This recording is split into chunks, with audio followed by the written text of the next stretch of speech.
Cinema बाबू सुना के देव पांडे जी डायरेक्ट के ले बानी।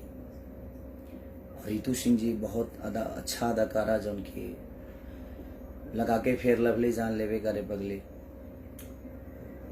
मनोज टाइगर जी बहुत सारे ऐसे एक्टर बड़े जो उनकी रोज सबके देखे की मिली। और ओकरा के रिलीज करा तनी हमार बड़ भाई प्रवीण भैया जो बिहार और 40 थिएटर लाग रहा बा, 40 हॉल में लाग रहा बा और उनमें बहुत सारा अच्छा अच्छा गाना बा वो सबके सुने के मिली। एगो बाप बेटा के रिलेशन का होला, जब सारा कुछ बिगड़ जाला तब समझ में बाप की मोहब्बत आवेला, जब बिगड़ जाला तब बेटा के भी इमोशन जो बाप के प्रति होला उस समझ में आवेला।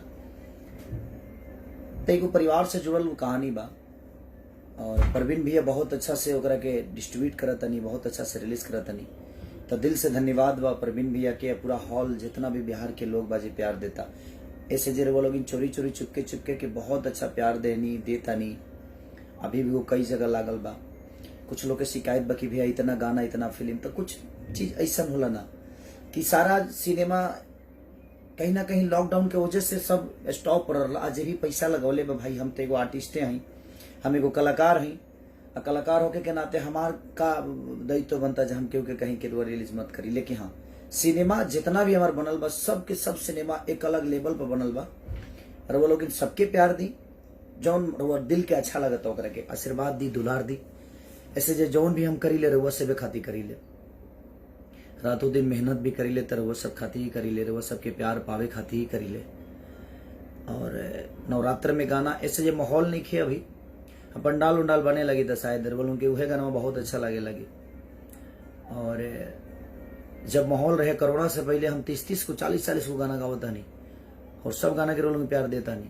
तो ऐसा कुछ नहीं कि घबराए के बात नहीं के, कुछ लोग बेमतलब के बातें करे लगता और वो कुछ लोग बा जम के प्यार करे लोग बात ना करे, जम के प्यार करे लोग हमेशा आशीर्वाद हमके देला, हमारा दुख में भी रहेला, हमारा सुख में भी रहेला।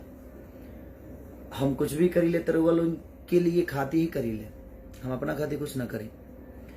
और बापजी जो सिनेमा बा लॉकडाउन के वजह से न तो बहुत पहले रिलीज वगैरह, लिट्टी चोखा हमारे जो सिनेमा बा लॉकडाउन के वजह से ही फसल।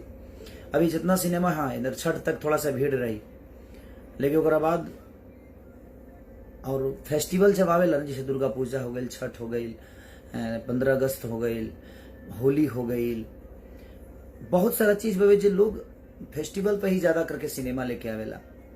और हमारा लगातार लॉकडाउन की वजह से सब सिनेमा बन के पड़ लिया जाए, तब रो लोग ने प्यार और आशीर्वाद दिया और 40 थिएटर मने 40 गो हॉल में लाग रहा बा बाप जी। और प्रवीण भैया बहुत खूबसूरत सिनेमा रिलीज करतनी वहाँ के। प्रवीण भैया के ढेर सारा शुभकामना। Thank you Kavya Singh ji, thank you बहन। प्रशांत कुमार लव यू भैया, love you too. Ajay Yadav ji congratulation, thank you Ajay भाई। मुन्ना कुमार यादव कंग्रेचुलेसन। आप लोग प्यार दीजिए। कुछ लोग जो बोल रहे हैं ना कि ये चीजें ज्यादा आ रहा है, कम आ रहा है, ज्यादा आ रहा है, कम आ रहा है, नहीं आता है तो प्रॉब्लम होती है कि भैया कुछ कर नहीं रहे हैं, कुछ भेज ही नहीं रहे हैं। हम करते हैं तो आप कहते हैं कि ज्यादा आ रहा है, लेकिन कुछ पल की बातें हैं। दशहरा के बाद सारी चीजें सीमित हो जाएगी और दशहरा के बाद मैं खुद ही इतना ज्यादा काम करता हूँ, परेशान रहता हूँ, ना सोने का ढंग है। तो अब थोड़ा सा नींद ले के काम करूंगा, अच्छे से काम करूंगा। विशाल यादव, लव यू भाई विशाल जी, लव यू। अनिल यादव, सबके दिल से प्रणाम है जितना लोग बा भाई हमारे से जुड़ल बा, प्यार करे वाला लोग बा। जग जीवन यादव जी, गुड आफ्टरनून। साहेब यादव कंग्रेचुलेसन, ठीक है। रवि अश्वान, प्रणाम रवि भाई, प्रणाम। सुरेश नाथ जी, सबके, राजकुमार राजू सरकार, सबके। निशा अंसारी, सलाम अलैकुम भाई निशा भाई। विनोद जयसवाल, सबके प्रणाम। अब सबके बहुत लोग के नाम ना ले पाऊनी, ओकरा खातिर क्षमा प्रार्थी बनी से जे कम टाइम खातिर आ रहा नहीं। तो बापजी जौन सिनेमा हमारे बाबे बहुत एगो अद्भुत सिनेमा बनल बा। गाने से लेकर और कहानी सुनिएगा तो आपको समझ में आएगा जी हाँ हमारे लिए हमारे माँ बाप कितने जरूरी हैं और माँ बाप के लिए भी बेटे की इतनी जरूरत होते हैं। वो सारी चीजें मैंने कोशिश की है जो अपने परिवार से जुड़ के चीजों को किया जाए। हाँ, तो दिल से प्रणाम है आप सबको कि आप ऐसे ही प्यार। और कल और सिनेमा रिलीज हो रहा है, प्रवीण भैया के द्वारा रिलीज हो रहा है, तो आप प्यार और आशीर्वाद ऐसे ही देते रहिए अपने बेटा अपने भाई को। और कई सारे कंपनियों से मेरे देवी गीत भी रिलीज, को भी प्यार दीजिए। अभी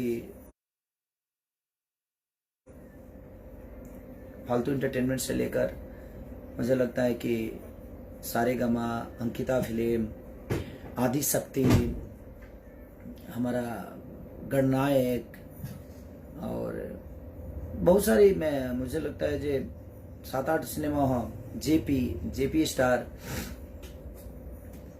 कई सारा नाम भी यार भूल रहा हूँ यार, लेकिन कोई नहीं, अब सबको प्यार करता है आदमी तो सबको दे देता है, उतना ध्यान रहता है। और Ankit, good, love you Ankit भाई। तो सबके प्रणाम और ऐसे ही प्यार और आशीर्वाद देते रही रहो सभी। पिंटू गुप्ता जी कंग्रेचुलेसन।